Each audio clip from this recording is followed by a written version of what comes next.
Hello, dream travelers. It's Nova. I'm so glad you're here. Today, we're going to step inside Nicholas's universe for a day. We'll start in a dream, and then watch how that one single dream echoes out, shaping his art, his thoughts, everything. Ready? Let's dive into his cosmos. And this right here is our guiding star for the day. This thought, straight from one of his lucid dreams, is, well, it's the gravitational center of this whole story. It's the one idea that everything else we're about to see orbits around. Keep it in mind. Okay, first stop, a dream of universes. This is where the whole cosmic blueprint for the day was drawn. See, our journey really begins where that big idea was born, not on some to-do list, but deep inside the boundless world of his mind, inside a lucid dream. It's a place he explores as his dream self, Jet. So, what is this place? He calls it the Storyverse, and it's basically the setting for his entire inner world. Picture this, a massive cosmic ocean, and floating in it are these shimmering bubble universes. And each bubble, it's a story. Every single story idea that's ever existed. It's his ultimate creative playground. Of course, you can't explore a place like that alone, right? So this is his crew, the Dream Team. And what a crew it is. You've got Jet, of course, that's Nicholas. Then there's Leon, a ghostly UFO.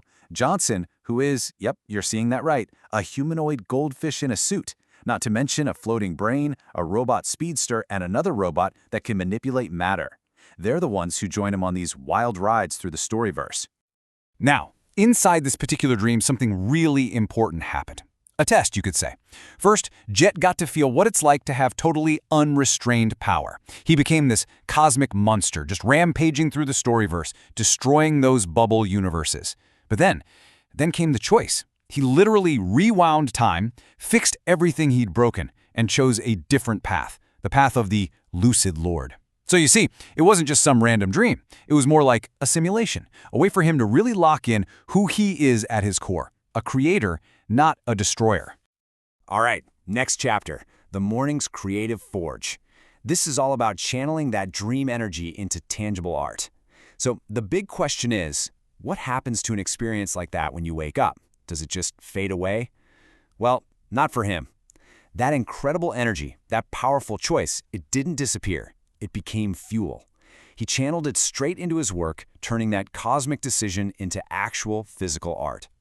And when I say fuel, I mean, wow, look at this. 11 comics. 11. Not over a week or a month. This was all in a single morning. And you got to understand, this isn't just about being productive. It's a direct translation of energy. The very same power he used to restore those bubble universes in the dream, he used it to create whole new ones right there on the page. But it didn't stop with comics. Oh no, that one dream just kept expanding outwards. It wasn't just one medium. It blossomed into a new dream anime episode, a podcast where he analyzed it all. He even composed a new dream tune for it and updated the whole lore on the wiki. It's like a complete creative ecosystem, and it all grew from the seed of that one single dream. And take a look at this. This comic panel he drew that morning says it all. It's about how the very idea of a hero has to evolve through time to stay relevant. And isn't that a perfect mirror of his dream? He literally chose to evolve, to change from that destructive cosmic monster into the creative lucid lord. His art isn't just telling a story, it's reflecting his own inner journey in real time. Next up, let's talk about the echoes in the code. He's contemplating technology, myth, and what it means to be human. Because his art isn't just about his own journey. It's also a lens, a way for him to look at the really big, complex questions of our time. He uses his comics as a space to think, especially about something that's on everyone's mind, artificial intelligence. And he came up with this really fascinating question. What if the cultural identity of AI is just an inkblot test? You know what I mean? The idea is that AI itself isn't good or evil. It's just a mirror, a giant cosmic inkblot that reflects back all of our own stuff, our hopes, our fears, our biases. So when we look at AI and try to figure out what it is, what we're really seeing is just ourselves. And his comics from that morning really dive deep into these kinds of thoughts. I mean, he was wrestling with some big ideas, like how AI is almost too open to fail. If one big player goes down, 100 small labs pop up. He also explored the tough economic reality that traditional artists are facing because of AI.